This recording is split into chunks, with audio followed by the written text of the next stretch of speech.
Assalamualaikum warahmatullahi wabarakatuh. Kami dari kelompok 2 ingin menjelaskan tentang uang dan kebijakan moneter Islam dalam mata kuliah pengantar ilmu ekonomi yang dibimbing oleh Ibu Manjasari.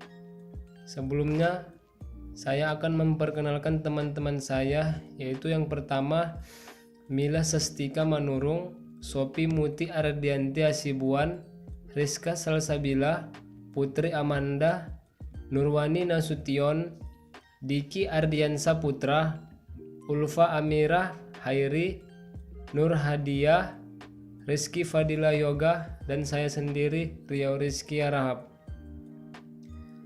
Baiklah, saya akan menjelaskan tentang pengertian, definisi, dan jenis uang. Uang dalam ilmu ekonomi tradisional didefinisikan sebagai setiap alat tukar yang dapat diterima secara umum. Alat tukar itu dapat berupa benda apapun yang dapat diterima oleh setiap orang di masyarakat dalam proses pertukaran barang dan jasa. Dalam ilmu ekonomi modern, uang didefinisikan sebagai sesuatu yang tersedia dan secara umum diterima sebagai alat pembayaran bagi pembelian barang-barang dan jasa-jasa serta kekayaan berharga lainnya untuk pembayaran utang. Beberapa ahli menyebutkan fungsi uang sebagai alat penunda pembayaran. Secara kesimpulan, uang adalah suatu benda yang diterima secara umum oleh masyarakat untuk mengukur nilai, menukar, dan melakukan pembayaran atas pembelian barang dan jasa, dan pada waktu yang bersamaan bertindak sebagai penimbulan kekayaan. Demikianlah dari saya. Selanjutnya akan dibacakan oleh teman saya. Terima kasih. Assalamualaikum warahmatullahi wabarakatuh. Nama saya Sophia Muti Ardianti Asibuan dengan NIM 0506 Di sini saya akan menjelaskan tentang uang kartal dan uang logam. Uang kartal adalah uang kertas dan uang logam yang beredar di masyarakat yang dikeluarkan dan diedarkan otoritas moneter, dalam hal ini adalah bank sentral. Uang kartal terbagi menjadi dua, yaitu uang negara dan uang bank. Uang negara adalah uang yang dikeluarkan pemerintah yang memiliki ciri-ciri: satu, dikeluarkan oleh pemerintah, dijamin oleh undang-undang, bertuliskan nama negara yang mengeluarkan, ditandatangani oleh Menteri Keuangan. Selanjutnya adalah uang bank. Uang bank adalah uang yang dikeluarkan oleh bank sentral berupa uang logam dan uang kertas yang memiliki ciri-ciri: satu, dikeluarkan bank sentral, dua, dijamin dengan emas atau valuta yang asing yang disimpan di bank sentral, yang ketiga bertuliskan nama bank yang bersangkutan, yang keempat ditandatangani oleh gubernur bank sentral. Selanjutnya saya akan menjelaskan tentang uang logam dan uang kertas. Uang logam adalah uang yang biasanya terbuat dari emas atau perak, karena emas dan perak adalah salah satu syarat yang memenuhi efisien pada saat pembuatan uang. Yang kedua adalah uang kertas. Uang kertas adalah uang yang terbuat dari kertas dengan gambar dan cap tertentu dan merupakan alat pembayaran yang sah menurut undang-undang. Terima kasih. Assalamualaikum warahmatullahi wabarakatuh. Perkenalkan, nama saya Mila Sastika, NIM 0506202133. Baiklah, saya akan melanjutkan materi yang dibacakan oleh teman saya tadi. Uang girai. Terciptanya uang girai akibat semakin mendesaknya kebutuhan masyarakat. Adapun kegunaan uang girai adalah sebagai alat tukar yang lebih mudah, lebih aman, dan lebih praktis. Selain Bank Indonesia, Bank Umum juga berhak menciptakan uang girai. Menurut Undang-Undang Nomor 17 Tahun 1992, definisi uang girai adalah sebagai tagihan umum yang dapat sewaktu-waktu sebagai alat untuk pembayaran. Adapun bentuk-bentuk uang girai berupa cek, giro, atau telegraphic transfer. terjadinya uang girai di antaranya yaitu penyebaran uang tunai kepada bank dan di atas dalam rekening koran atas nama penyetor, dan penyetor menerima buku cek dan giro bliet. Keuntungan menggunakan uang girai sebagai berikut. 1. Memudahkan pembayaran karena tidak menghitung uang. 2. Alat pembayaran diterima atas jumlah yang tak terbatas. 3. Lebih aman, resiko yang kecil, dan bila hutang dapat dilaporkan ke bank yang mengeluarkan cek atau bliet diblokir. Uang kuasi. Menurut Bank Indonesia, kuasi adalah istilah ekonomi yang digunakan untuk mendeskripsikan aset yang diuangkan secara cepat. Uang kuasi terdiri dari deposito berjangka, tabungan, dan rekening tabungan valuta asing milik swasta dan domestik. Assalamualaikum warahmatullahi wabarakatuh. Nama saya Nurwani Nasution dari kelompok 2, NIM 0506202190. Saya akan menjelaskan materi tentang fungsi turunan uang. Fungsi turunan uang yang pertama yaitu sebagai alat pembayaran yang sah. Fungsi ini memungkinkan dan mempermudah transaksi jual beli suatu barang atau jasa, baik digunakan dalam kualitas kecil maupun besar. Yang kedua yaitu sebagai alat pembayaran uang. Fungsi yang satu ini memiliki keterkaitan dengan fungsi asli uang sebagai penyimpanan nilai, di mana uang dapat digunakan untuk mengukur pembayaran di masa yang akan datang. Yang ketiga, sebagai alat penimbun kekayaan. Bagi sebagian orang, terutama yang memiliki penghasilan berlebih, uang tak digunakan seluruhnya untuk kebutuhan konsumsi, tetapi sebagai untuk disimpan, seperti diinvestasikan, deposito, tabungan, giro, atau investasi guna keperluan di masa depan. Yang keempat, sebagai alat mempermudah aset. Setiap orang dapat memindahkan aset dari satu tempat ke tempat lain dengan uang. Contohnya, seseorang memiliki rumah di suatu daerah, dapat memindahkan aset tersebut ke daerah lain dengan cara menjualnya terlebih dahulu, kemudian membeli aset di lokasi yang baru. Yang kelima, sebagai alat pendorong perekonomian. Perekonomian akan semakin berkembang apabila nilai uang stabil. Stabilitas nilai uang ini dapat memicu statement investasi secara positif, di mana orang-orang akan tergiur untuk melakukan investasi sehingga perekonomian semakin bertumbuh dan berkembang. Terima kasih. Baiklah, saya Nur Hadiah akan melanjutkan materi yang dibacakan oleh teman saya sebelumnya. Uang dalam perspektif ekonomi Islam. Uang merupakan segala sesuatu yang diterima secara umum dan diterbitkan oleh lembaga keuangan yang berwenang sebagai media penukaran dan penyimpan nilai. Peran uang dalam sistem moneter Islam. Uang sebagai alat tukar.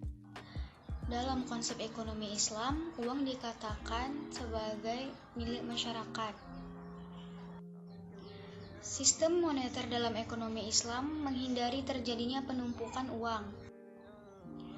Sistem moneter merupakan bagian dari kebijakan ekonomi makro suatu negara dan usaha mengendalikan ekonomi.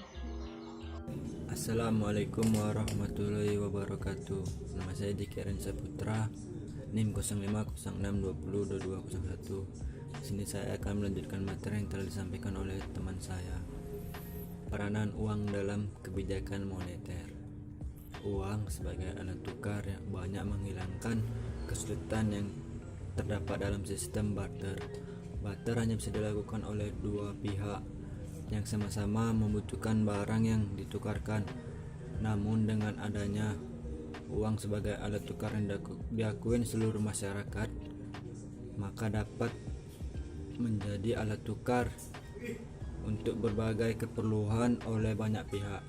Islam memandang uang hanyalah sebagai alat tukar, bukan komoditas atau barang dagangan. Uang adalah pempen, karenanya harus selalu berputar dalam perekonomian.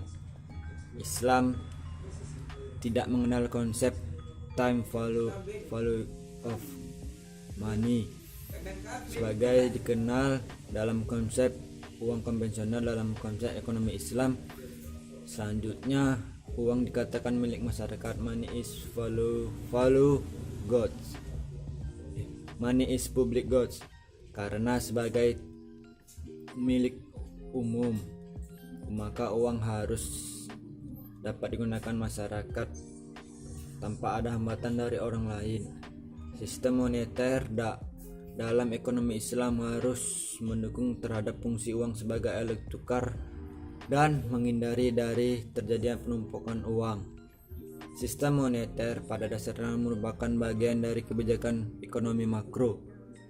Suatu negara dengan usaha mengendalikan keadaan ekonomi makro agar dapat berjalan secara baik melalui pengaturan jumlah uang yang beredar.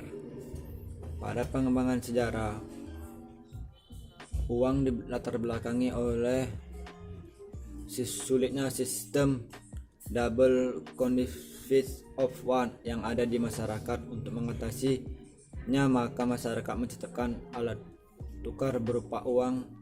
Sebagai alat tukar, peranan uang sangat menentukan kegiatan perekonomian. Assalamualaikum warahmatullahi wabarakatuh. Perkenalkan, nama saya Rizky Fadil. Saya akan melanjutkan materi yang telah dibacakan oleh teman saya sebelumnya yang berjudul tentang kebijakan moneter Islam. Dalam era awal Islam, itu pada zaman Rasulullah SAW dan Khulafaur Rasyidin, Baitul Mal merupakan fondasi awal yang sekarang kita sebut dengan bank sentral. Namun ada satu hal yang membedakan Baitul Mal dengan bank sentral, yaitu di dalam Baitul Mal tidak dapat unsur interest, karena unsur interest itu mengandung unsur riba yang dilarang oleh agama Islam. Baitul Mal itu didirikan tidak hanya untuk menyalurkan ajaran agama Allah aja, melainkan untuk menjaga kesejahteraan masyarakat, memastikan pemerataan masyarakat atas haknya. Dan selanjutnya kita akan masuk pada pengertian kebijakan moneter. Kebijakan moneter itu kan merupakan peraturan yang dibuat oleh pemerintah untuk mengatur jumlah uang yang beredar di masyarakat, untuk mengatur inflasi dan menjaga stabilitas ekonomi. Seperti itu ya. Dengan cara melakukan perubahan suku bunga, operasi pasar terbuka, dan instrumen-instrumen lainnya. Dari instrumen tersebut dapat kita ambil dua instrumen yang tidak sesuai dengan kebijakan moneter Islam, itu tingkat diskonto dan operasi pasar terbuka. Karena dua instrumen ini memiliki unsur intrinsik atau unsur riba gitu loh. Unsur riba yang dilarang oleh agama Islam. Karena inilah kedua unsur ini tidak diperbolehkan. Seperti itu ya. Selanjutnya saya akan dilanjutkan oleh teman saya. Teman saya persilakan. Assalamualaikum warahmatullahi wabarakatuh. Nama saya Ufamira Khairi. Saya akan menjelaskan tentang tujuan kebijakan moneter dalam perspektif Islam. Yang pertama adalah kesejahteraan ekonomi. Dengan kesempatan kerja penuh, tujuan ini erat kaitannya dengan maqasid syariah. Kesejahteraan ekonomi mengambil bentuk terpenuhinya semua kebutuhan pokok manusia, hapusnya semua sumber utama kesulitan, dan meningkatkan kualitas hidup secara moral dan material. Manusia hidup di dunia ini adalah sebagai khalifah Allah. Sumber daya yang tersedia adalah untuk semua manusia. Pemanfaatan sumber daya haruslah mempertimbangkan nilai-nilai Islam yang antara lain, yang pertama adalah kemakmuran material tidak boleh dicapai lewat produksi barang dan jasa yang tidak esensial dan secara moral dipertanyakan. Yang kedua adalah tidak boleh memperlebar kesenjangan sosial antara si kaya dan si miskin. Yang ketiga, tidak boleh menimbulkan bahaya pada generasi sekarang atau yang akan datang dengan merusak lingkungan fisik dan moral. Keadilan sosioekonomi dan distribusi pendapatan dan kekayaan. Keadilan adalah meletakkan sesuatu pada tempat yang sebenarnya. Konsep ini mengandung dua unsur pengertian. Yang pertama adalah suatu bentuk keseimbangan dan perbandingan antara orang yang memiliki hak. Yang kedua adalah hak seseorang hendaklah diberikan dan diserahkan dengan seksama. Nilai-nilai keadilan berpijak pada prinsip persamaan dan persaudaraan. Setiap individu mempunyai hak yang sama untuk memperoleh kekayaan dan dalam meningkatkan kesejahteraan hidupnya, tanpa membedakan ras dan golongan dan perbedaan-perbedaan lainnya. Persaudaraan mempunyai pengertian bahwa setiap individu adalah saudara. Kekayaan adalah hasil jerih payah individu. Akan tetapi di dalam kekayaan tersebut ada hak orang lain. Harus didistribusikan kekayaan dengan demikian kepada mereka yang memiliki hak. Terkait dengan tujuan ini, pengaturan bank sentral harus bersifat realis dan mengurangi konsentrasi kekayaan dan kekuasaan di tangan segelintir orang. Assalamualaikum warahmatullahi wabarakatuh. Nama saya Rizka Salsabila, NIM 050620021198. Saya akan melanjutkan materi yang telah disampaikan oleh teman saya sebelumnya. Kemudian nilai-nilai keadilan berpijak pada prinsip kesamaan dan persaudaraan. Setiap individu mempunyai hak yang sama untuk memperoleh kekayaan dalam meningkatkan kesejahteraan hidupnya, tanpa membedakan golongan maupun perbedaan-perbedaan lainnya. Keadilan ini merefleksikan bahwa imbalan materi haruslah diberikan secara wajar atas kerja keras, kreativitas, dan kontribusi yang diberikan kepada output. Kekayaan memang adalah hasil jerih payah individu, akan tetapi di dalam kekayaan itu ada hak milik orang lain. Yang ketiga, stabilitas nilai uang. Stabilitas nilai uang sangat mempunyai pengaruh besar terhadap kehidupan perekonomian, baik secara ideologi maupun praktek, karena uang menentukan nilai dan harga suatu barang dan jasa. Ketidakmenentuan uang mengakibatkan kerusakan perekonomian karena orde ekonomi didasarkan pada prinsip penawaran sebelum permintaan, sehingga peramalan suatu harga dengan tepat menjadi sulit dilakukan. Ketidakmenentuan nilai uang yang lebih berbentuk inflasi daripada deflasi menunjukkan bahwa uang tidak dapat berfungsi sebagai suatu satuan hitung yang adil dan benar. Stabilitas nilai uang adalah prioritas utama dalam kegiatan manajemen moneter Islam. Terima kasih. Baiklah, saya Putri Amanda akan melanjutkan materi selanjutnya, yaitu instrumen kebijakan moneter dalam perspektif Islam. Kebijakan moneter adalah sebuah kebijakan yang dikeluarkan oleh bank sentral dalam bentuk pengaturan persediaan uang untuk mencapai tujuan tertentu. 13 pijakan pokok dalam manajemen moneter Islam adalah tidak berlakunya bunga dan keadilan distribusi kekayaan. Manajemen moneter Islam mencakup 1. Manajemen permintaan uang, 2. Manajemen penawaran uang. Perbedaan dan kebijakan moneter konvensional dan Islam adalah Islam tidak mengakui adanya instrumen pada suku bunga, karena jelas dalam Al-Quran riba itu sangat dilarang atau haram. Sementara itu menurut Umer pada tahun 1985 mengemukakan instrumen-instrumen pengendalian moneter perekonomian Islam terdiri dari A. Target pertumbuhan dalam NM dan MU, B. Saham publik terhadap deposito unjuk, C. Cadangan wajib resmi atau GWR.